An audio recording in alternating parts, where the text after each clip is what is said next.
অনিয়ম, দুর্নীতি, লোক ঠকানো, মিথ্যাচারের যে সাগরে ডুবে আছে দেশ, তা কি হঠাৎ করে হওয়া কোনো অধঃপতন?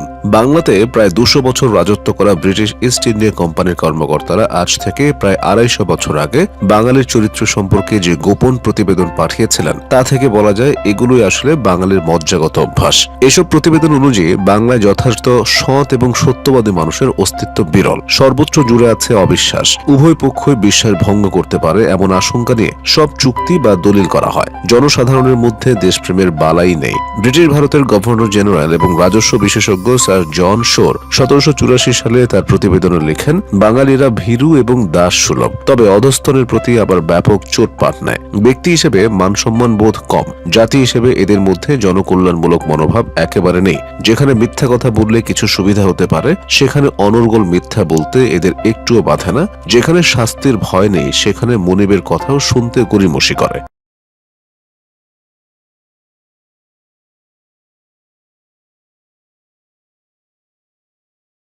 জন শোর আরো লেখেন, বাঙালি মনে করে চালাকি এবং কূটকৌশলী জ্ঞানের পরিচায়ক, লোক ঠকানো এবং ফাঁকি দেওয়াও গুণ।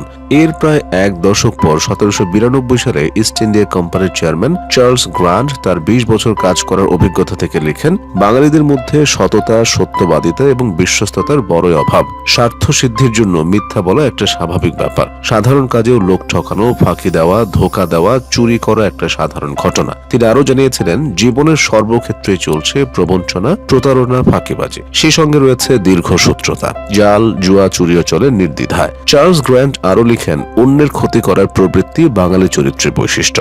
এমন পরিবার খুব কম আছে যেখানে বিষয় সম্পত্তি নিয়ে বিরোধ নেই। এরা অশ্রাব্য গালাগাল করে মনের ঝাল মেটায়। তার ভাষায়, আইন প্রয়োগ করেও বাঙালির চরিত্রগত দুর্নীতি নির্মূল করা দুরূহ। নীতিহীন স্বার্থপরতার সমাজে ছড়িয়ে আছে ঘৃণা, বিবাদ, নিন্দাবাদ, মামলাবাজি। 200 বছরের বেশি সময় পরও এসব কথাকে অস্বীকার করা যাবে?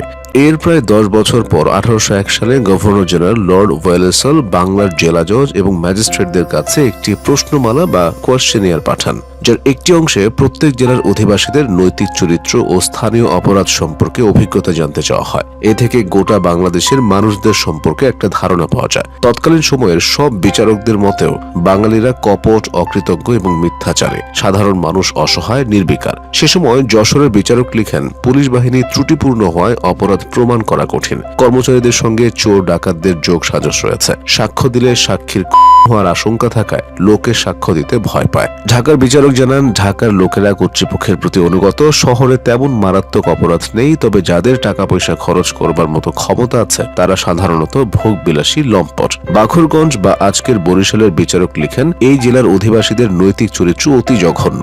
এমন কোনো জোচ্চুরি নেই যা উচ্চ শ্রেণীর মধ্যে দেখা যায় না। নিম্ন শ্রেণীর মধ্যে আছে ডাকাতি। শাস্তির ভয় এদেরকে সংযত করতে পারে। নীতি শিক্ষা বা আদর্শ এদের কখনোই সৎ পথে চালিত করতে পারবে না।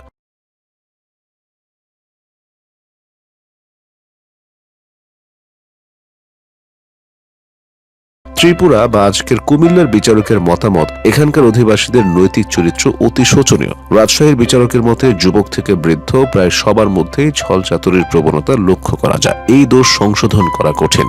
জামালপুরের বিচারক বলেছিলেন, বাল্যকালে নীতি শিক্ষার কোনো ব্যবস্থা নেই, ভোগাশক্তি সংযমের শিক্ষাও দেওয়া হয় না। এটাই অপরাধ প্রবণতার কারণ। আরেক চিঠিতে তিনি লিখেন, নৈতিক কর্তব্য সম্পর্কে এদের কোনো ধারণাই নেই। সাধারণ লোকেরা ছল চাতুরি করে চলে। এরা অলস ও ইন্দ্রিয় পরায়ণ, নৃশংস অথচ কাপুরুষ, উদ্ধত আবার হীনমন্য।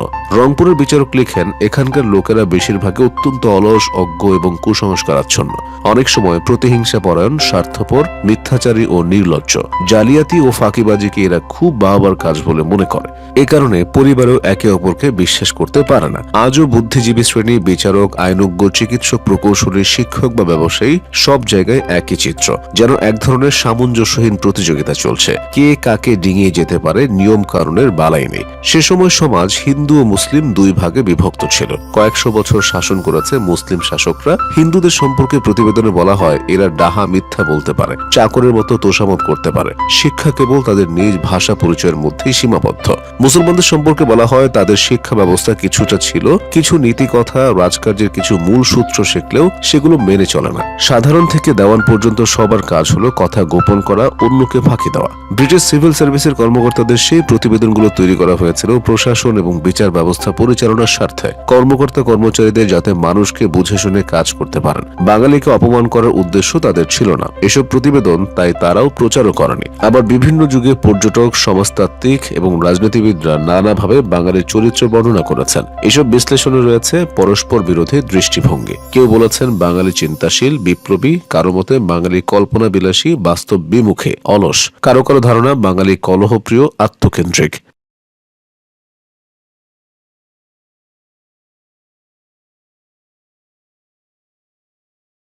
তবে ব্রিটিশ আমলের সেই প্রতিবেদনগুলো ছিল অনেক বেশি তৃণমূল সম্পৃক্ত, ভাবাবেগের চেয়েও যেখানে নির্মোহ চিত্র ছিল বেশি। তবে এসব প্রতিবেদন একবারে তৈরি হয়নি। একটি নির্দিষ্ট সময় পরপর বাঙালিদের বিষয়ে জানতে চেয়েছে কোম্পানি, আর কর্মীরা তা জানিয়েছেন।